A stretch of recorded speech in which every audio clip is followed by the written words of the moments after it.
Сәлеметсіз бе, қалыңыз қалай? Тамаша, рахмет. Осы уақытыңызды бөліп, сұхбат беруге келісім бергеніңіз үшін үлкен рахмет. Алдымен өзіңізбен танысып, жаңа қызметіңіз туралы біраз әңгімелессек деп едім.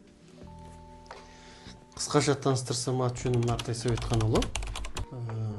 1985 жылы Жарым ауданы Қапынбұлақ деген ауылда дүниеге келгем. Ауылда өстім. Сол жердегі ауыл мектебін Тұрылған Хасенұлы атындағы оқып бітірдім. 2002 жылы одан кейін университетте оқып, 20 жылдай математик мұғалім болдым, директордың орынбасары. Қазір енді Құдайдың қалауымен үлкен басыма бақ бұйырып, сіздерге келіп отырған жайым бар.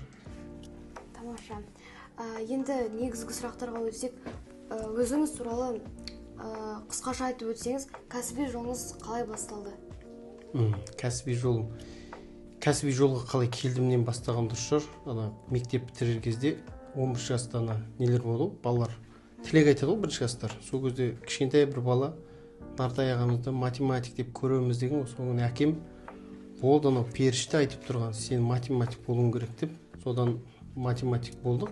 Математика мұғалімдігіне түсіп, 2006 жылдан бастап 3 жыл Қалбатаудағы Абай гимназиясында, 2008 бен 11 жылдары 3 жыл Семейдегі Аманов атындағы мектепте математика мұғалім, одан кейін 11 жылдан 21 жылға дейін Семей Назарбаев зияткерлік мектебінде математика мұғалім болдым. Ол жерде арасында 2 жыл Британиядан тоже осы мұғалімдіктің саласы бойынша оқып келдім. Одан кейін 2 жыл Түркістанда Назарбаев зияткерлік мектебінің орынбасары болдым. Одан кейін бір жекеменшік мектептерді басқарған кішкене тәжірибе бар. Осы. Жақсы. Қазіргі таңда мектеп алдында тұрған басты мақсаттар қандай? Мектеп алдында біз өткенде жалпы мектептің бүкіл ұжымына бір үлкен сауалнама жібердік. Себебі мектепке келгеннен кейін мектептің ең бірінші миссиясын таңдау керек та. Ол миссияны біз бұл мектепке жаңадан келгендіктен әріптестерімізді, ұжымды, ортаны және оқушыларды танып білмей жатып, біз өзіміз миссия бекіте алмаймыз. Сондықтан біз қауымдастыққа, мектеп қауымдастығы дейді, ол жерде ата-аналар, ұстаздар, оқушыларға сауалнама жіберілді. Сол сауалнаманың негізінде бізде 3 құндылыққа негізделіп, әрине біртұтас бағдарламасында 6 құндылық бар, бірақ та біз өзіміздің қауымдастық үшін қандай маңызды құндылықтар керек екен деп зерттеу жасадық. Сол зерттеудің нәтижесінде бізде 3 негізгі құндылық анықталды. Ол жерде добропорядочность, яғни адамның ақниет, дұрыстығы, адалдық дейді. Содан кейін ауызбіршілік деген осы бір 3 құндылық біздің мектеп үшін қазіргі өзекті сияқты. Сол себепті осы алдағы уақытта педагогикалық отырыста және ата-аналармен кездесулерде осы құндылықтарды қалай алдыға жылжытамыз. Себебі осы құндылықтар біздің сапамызды көтеретін бірінші мәселе болады. Сондықтан ең негізгі білім ретіндегі мақсатымыз оқушыларды жылдық білім сапасын максималды түрде жоғарылату. Сол үшін әрекет етіп жатырмыз. Жастарға немесе оқушыларға қандай кеңес берер едіңіз? Меніңше ешкімге кеңес беріп керек жоқ. Мен өзім солай ойлаймын. Адам кеңесті тыңдамайды, адам өзі образ болу керек та, істеу керек. Істегенді көрсе адам оны істейді. Сондықтан бір киелі сөз бар: әке, мен сенің ізіңнен жүріп келе жатырмын. Демек, сен дұрыс жүрші, әке деген бір баланың тілегі бар ғой. Демек, біз ұстаздар дұрыс жолмен жүрсек, оқушылар өзінен өзі жақсы болады. Біз оларға айт, бүйт, сөйт дегенмен ештеңке өзгерте алмаймыз. Сондықтан біздің қазіргі ұстанатын қағидамыз сол болады: өзің үлгі болуың керек. Ал немесе Абайдың бір сөзі бар: жігіттер, ойын арзан, күлкі қымбат деп. Ол сөздің мағынасын көбі түсіне бермейді. Ойын кез келген уақытта табылады, ал күлу өте қиын.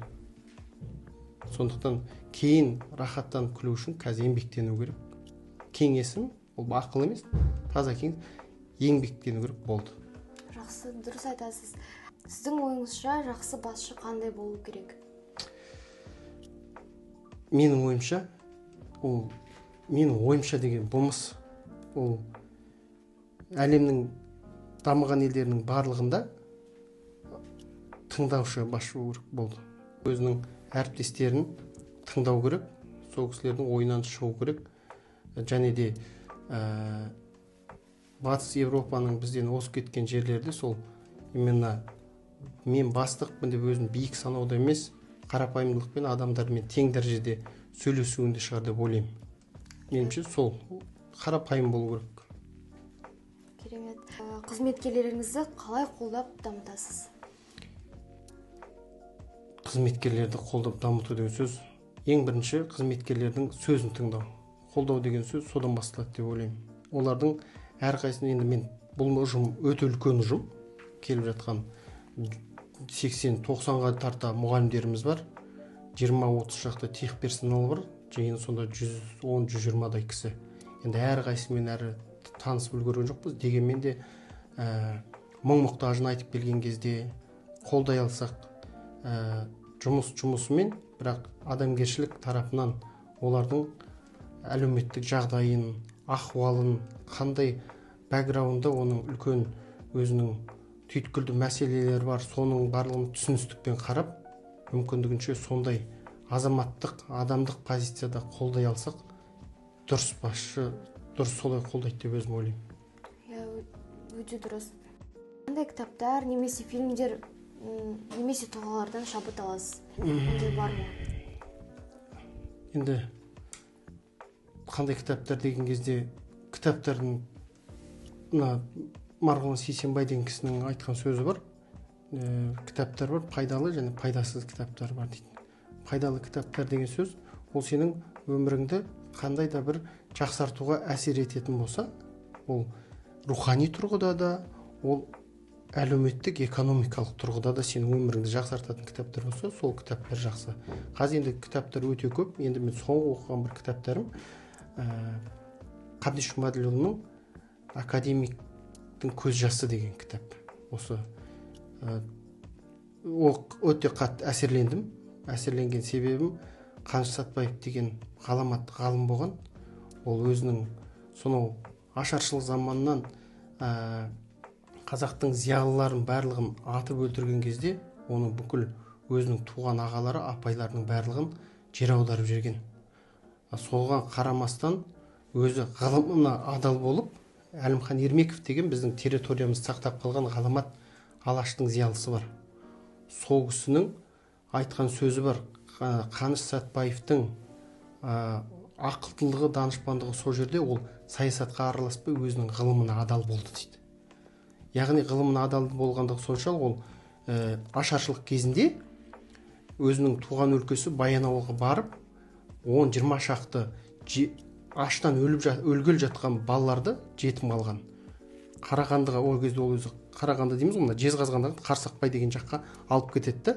Сол 20 шақты баланы өзінің жұбайы, орыс ұлтының өкілі, ол кісінің атын ұмытып қалдым. Сол кісі Таисия ғой деймін, Таисия.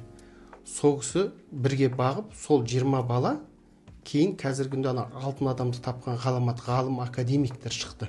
Осындай дүниелердің барлығын, яғни тарихи, танымдық және ғылымға негізделген, жай аңыздар емес, именно нақты ғылымға негізделген кітаптар болса, мен соларды жақсы көремін. Оны қазақтың Қанышы деп былтырғы жылы ғана, осыдан 2 жыл бұрын дүниеден өтіп кетті, Медеу Сәрсеке деген ғаламат жазушы болған. Ол кісі де өте көп дүниелер жазған. Сонда сол ғалымдар туралы және ол шындыққа негізделген ғылыми еңбектерді оқыған жақсы көремін. Күшті. Келесі сұрақ, оқушыларды ең алдымен қандай құндылықтарға бейімдеу маңызды деп ойлайсыз? Тазалық, еңбекқорлық, адалдық. Қалған бола жатады. Өте дұрыс. Өзіңізді не сұрақ қызықтырады? Мен қызықтырған бәрін, көбінесе бәрін естіп алдым. Өте күшті сөздер айтып отырсыз осы жерде. Қаныш Сәтбаев, осы жазушылардың еңбектерін айтып отырсыз. Осы іс келгеніңізге қуанамыз. Мектепті ары қарай дамыта беруіңізге үлестерсіз. Қолдаймыз.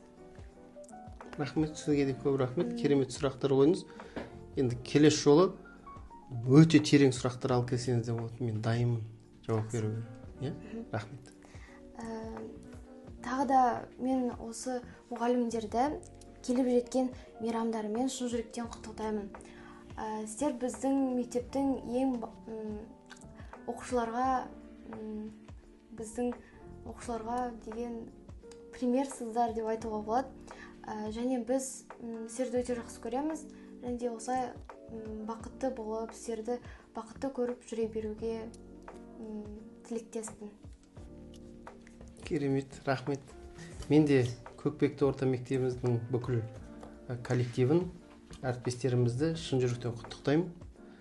Біздің әрбір мұғалім, Мағжан Жұмабаевтың айтқан сөзі бар, алты алаштың басы қосылса төр мұғалімдікі деп. Сондықтан мұғалім деген атқа лайықты болып, осы аттан ерген ұрпақтарға үлгінің керемет эталоны болып, мықты болып жүре беруімізге барлығымызға тілектеспін. Дендеріңіз сау болсын. Рахмет, сізге рахмет.